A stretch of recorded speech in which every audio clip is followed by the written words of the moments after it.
Salut les amis, j'espère que vous allez bien, moi ça va nickel. Aujourd'hui c'est la journée 57 du challenge et aujourd'hui on va discuter création de site et outils.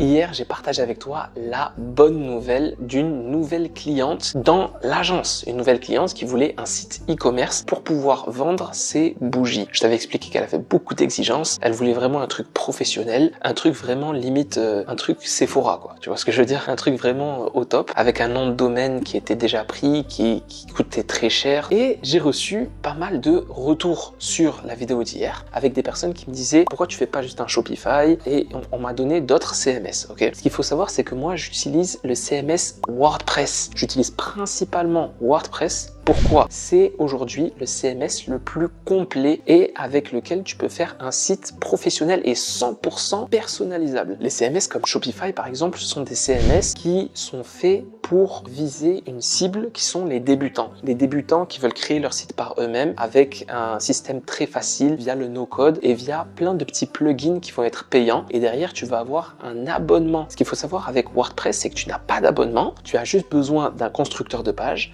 et d'un template. Et à partir de là, tout est personnalisable, que ce soit en code ou en no-code. Grâce au constructeur de page, tu peux aujourd'hui faire un site internet 100% personnalisable sans écrire une seule ligne de code. Ça facilite beaucoup et c'est surtout beaucoup plus professionnel. Ce qu'il faut savoir avec WordPress aussi, c'est que c'est le CMS le plus utilisé dans le monde puisque 98% des sites internet sont sous WordPress. Et je te donne des exemples comme le site de Mercedes-Benz ou le site de Disney. Tous ces sites sont faits sur WordPress. Et je terminerai sur la qualité d'un site professionnel ne se fait pas uniquement dans le design. On a trop l'impression, ou du moins les débutants ont trop l'impression que la qualité d'un site internet se fait dans le design du site internet. Mais non, que nenni! Elle se fait aussi dans la sécurité, le fait que c'est un site sécurisé. Elle se fait aussi dans le fait qu'elle soit bien référencée, dans le fait qu'elle soit rapide à charger. Tous ces petits détails vont faire que dans l'ensemble, ton site internet sera un site internet professionnel et qu'il aura de la performance. Et plus il a de la performance, plus il est productif. Et plus il est productif, plus il convertit. Et nous, ce qu'on recherche, c'est la conversion. Maintenant que je me suis expliqué par rapport au CMS que j'utilise, je vais te donner les outils que j'utilise en général pour l'agence marketing digital. Alors, le premier outil dont je vais te parler, c'est Freepik. Freepik, c'est une banque d'images dans laquelle tu vas trouver plein d'images en fonction de ce que tu recherches, des illustrations et des mock-ups. C'est top. Il y a beaucoup d'images gratuites et sinon, il te faudra un abonnement pour accéder aux images premium. Les images premium, ce sont des images avec une licence puisqu'elles ne sont pas libres de droit. Autrement, j'utilise aussi Envato. Envato, c'est un site internet qui va te proposer aussi une banque d'images très vaste, mais elle va te proposer aussi une banque de vidéos, une banque de bandes son et des templates. Et ça, c'est super intéressant si tu proposes d'autres prestations comme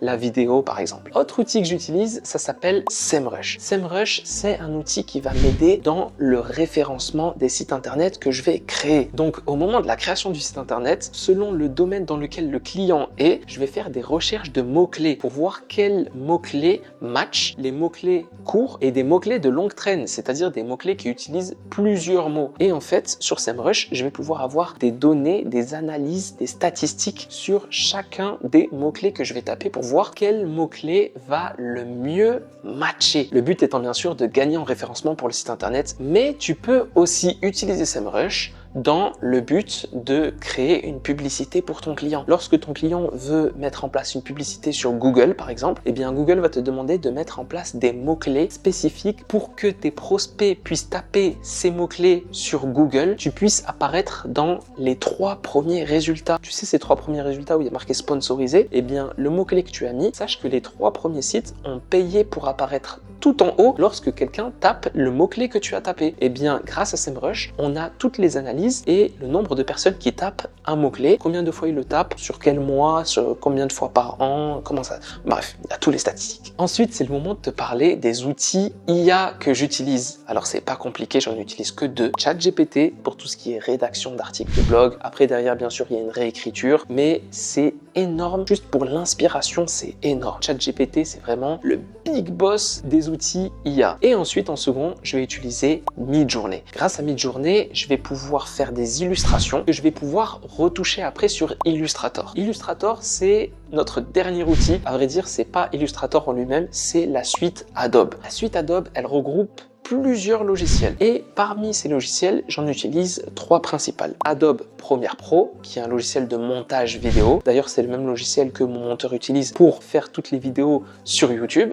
Donc ça, c'est sur Adobe. Ensuite, Adobe Photoshop. Celui-là, tu le connais déjà. Et celui-là, je l'utilise très rarement parce que celui-là, on va essentiellement l'utiliser sur des photographies. Et comme je fais pas beaucoup de photographies, je fais surtout des illustrations. Tout ce qui est logo, tout ce qui est charte graphique, tout ça, ce sont des illustrations. Et pour ça, je passe par Illustrator. Illustrator, c'est un logiciel d'Adobe qui ressemble un petit peu à Photoshop, mais qui est optimisé pour les illustrations. Alors que Photoshop, il est optimisé pour les photos, ok, les photographies. Donc, l'idée, c'est que moi, j'utilise essentiellement Illustrator. Avec Midjourney, je crée mes graphismes sur Midjourney et je les réédite et modifie sur Illustrator. Et je trouve que le combo, il est parfait. Après, si tu es débutant, tu peux commencer avec Canva, c'est très bien. Mais après, si tu veux scaler, monter en qualité, gagner du temps, eh bien, directement, fais ce combo intelligence artificielle et réédition humaine. L'intelligence artificielle, c'est très bien, mais ça fait pas tout à ta place. C'est à toi de rajouter derrière pour améliorer. Mais c'est vrai que ça fait gagner énormément de temps et ça fait gagner énormément de qualité. Donc, je te recommande vraiment de t'intéresser à ces outils parce que ces outils vont devenir indispensables à l'avenir et encore plus si tu comptes monter une agence marketing digital. Sur ce, mon frérot, je vais continuer à aller travailler sur le projet de la cliente et on se retrouve demain pour la journée 58 du challenge.